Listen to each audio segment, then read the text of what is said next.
ആ വിനോദ നിന്റെ എക്സ് വൈഫാണ് പോയിട്ട് കേട്ടോ. ചിത്രയാ? ആ അതുണ്ട്. ഒറ്റയ്ക്കാണോ? വേറെ ആരെങ്കിലും ഉണ്ടോ കൂടെ?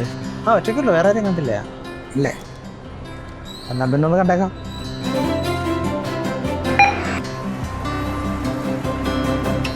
ഹലോ ചിത്ര മാഡം. വിനോദ് ചിത്ര ഇപ്പോൾ നാട്ടിൽ തന്നെ ഉണ്ടോ? ആ കുറച്ചായിട്ട് ഞാൻ ആ ജോലി വിട്ടു. ഓ, ആ ജോലി വിട്ടോ?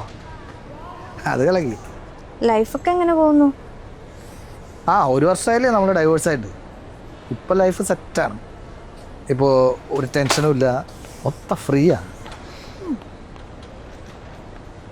ചിത്രയോ? ഞാനും അങ്ങനെയൊക്കെ തന്നെ. തലേന്ന് എന്തോ ഭാരമൊക്കെ ഇറങ്ങിപ്പോയ പോലെ. ഇപ്പോൾ രാത്രിയൊക്കെ ഭയങ്കര രസമല്ലേ? കാരണം എത്ര വൈകി വേണേലും വരാം, ആരും ചോദ്യം ചെയ്യാനില്ല.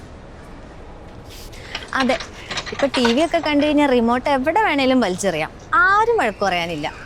ആ, ഇപ്പം പിന്നെ സൺഡേ ഭയങ്കര രസമാണ്. സൺഡേ ഫുൾ ക്രിക്കറ്റാണ് ഞാൻ. സൺഡേ പിന്നെ ഞാൻ ഫുൾ ബിസിയാ, ഷോപ്പിംഗ് ആയിരിക്കും.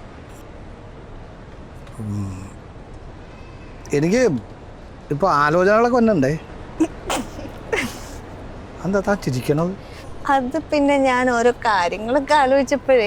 സത്യമായിട്ടും പറഞ്ഞാണ്, ആലോചനകൾ വരുന്നുണ്ട്. പക്ഷെ ഒന്നും കൂടി പറ്റിയത് ഒരെണ്ണം വന്നിട്ടില്ല, അതാണ് വെയിറ്റ് ചെയ്യണം. ആ എനിക്കും അങ്ങനെയൊക്കെ തന്നെ. പിന്നെ ഞാൻ സമ്മതിക്കാത്തതിൻ്റെ ഒരു കുഴപ്പമേ ഉള്ളൂ. അതെന്താ സമ്മതിക്കാത്തത്? ഈ ആണുങ്ങളെല്ലാം ഒരേ ടൈപ്പാണല്ലേ. വന്നവരെല്ലാം നിങ്ങളെക്കാളും പുറമാരാ. അതിൻ്റെ അർത്ഥം എന്നെക്കാളും ബെറ്റർ ആയിട്ടുള്ള ഒരാളെ കിട്ടിയില്ല എന്നുള്ളതാണ്. അല്ല, എൻ്റെ പ്രശ്നം അത് തന്നെയാണ് കേട്ടോ. ഞാനിപ്പോൾ ഏത് പെണ്ണുങ്ങളെ കാണാൻ ചെന്നാലും ഞാൻ താനായിട്ടൊന്ന് കമ്പയർ ചെയ്ത് നോക്കും. അതാണ് നടക്കാത്തത്. ആണോ? അമ്മക്ക് എങ്ങനെയുണ്ട്? ആ, അമ്മയ്ക്കിപ്പോൾ ആ പഴയ മുട്ടുവേദന, മുട്ടിൻ്റെ തേയ്മാനം. നാക്കിന് ഇപ്പോഴും തേയ്മാനമൊന്നും ഇല്ലല്ലോ അല്ലേ? ഇന്ന് രാവിലെയും കൂടി അമ്മ പറഞ്ഞോളൂ നിന്റെ നാക്കിൻ്റെ നീളത്തെ കുറിച്ച്. ഈ തള്ളക്ക് ഇപ്പോഴും ഒരു മാറ്റം. എന്താ? അതെ,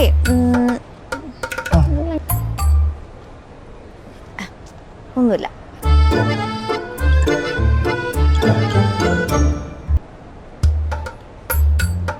അതെ.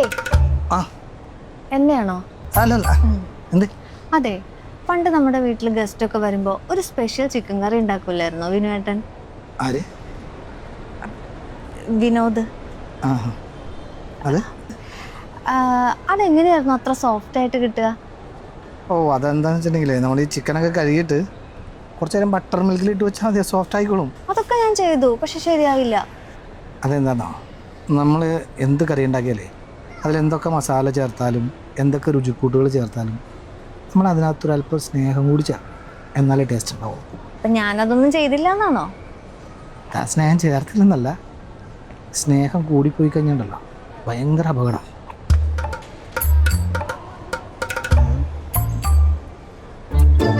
കഴിഞ്ഞോ?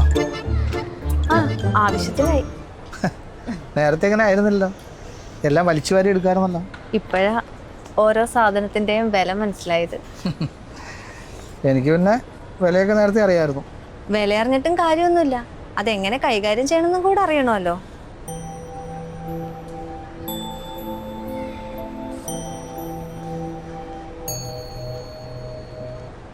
എടാ, നിങ്ങൾക്ക് പരസ്പരം എല്ലാം അറിയാം, പിന്നെ എന്തിനാണ് നിങ്ങൾ പിരിഞ്ഞത്? അതുകൊണ്ടാണല്ലോ പിരിഞ്ഞത്.